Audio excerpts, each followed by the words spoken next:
In today's video, we're going to take a look at CMCSA. We're actually starting with a weekly chart because we found something very interesting on the weekly.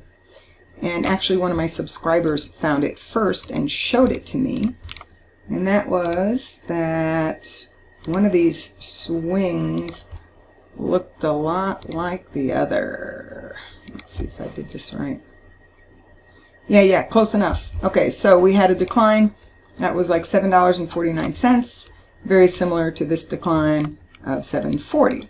Okay, and what else was there? Well, underneath that, there's also a 618 retracement hidden in there. I could tell because I have 618 in pink. And then also there's a 1272 extension. So you have symmetry and two other price relationships within a larger uptrend. Could we be resuming the rally in this? That's a good question, right?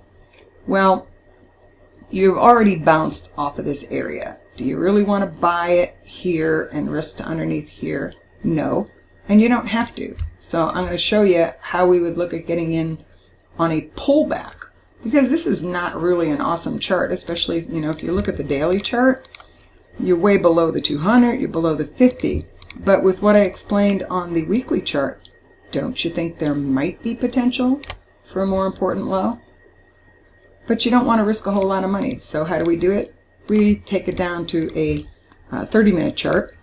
And what I'm going to do here is run the pullback where you don't have a ridiculous amount of risk. So I'm going to run the retracements. I have a couple of these swings. I also have the 100% projection of the first swing down. Okay, we're also going to run this retracement of that swing.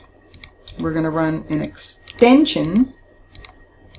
Actually, let me get the extension of the prior low to high.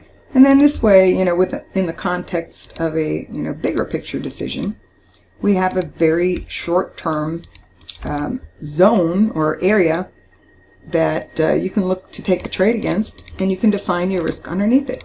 So it's not like you're buying it up here and then having to stop underneath here.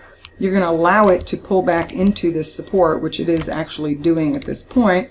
Now, if you see a buy trigger, while it is somewhere within this zone of 35.56 to 36.05, then take your buy signals.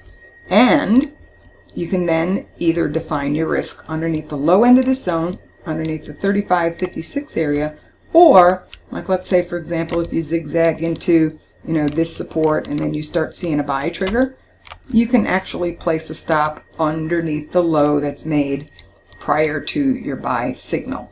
But this is not going to be a ridiculous amount of risk if you're looking at this general area, and if it holds above it, and if it triggers an entry, okay, because you don't have to risk to all the way down here. So that's one that I'm going to be looking at in tomorrow's session.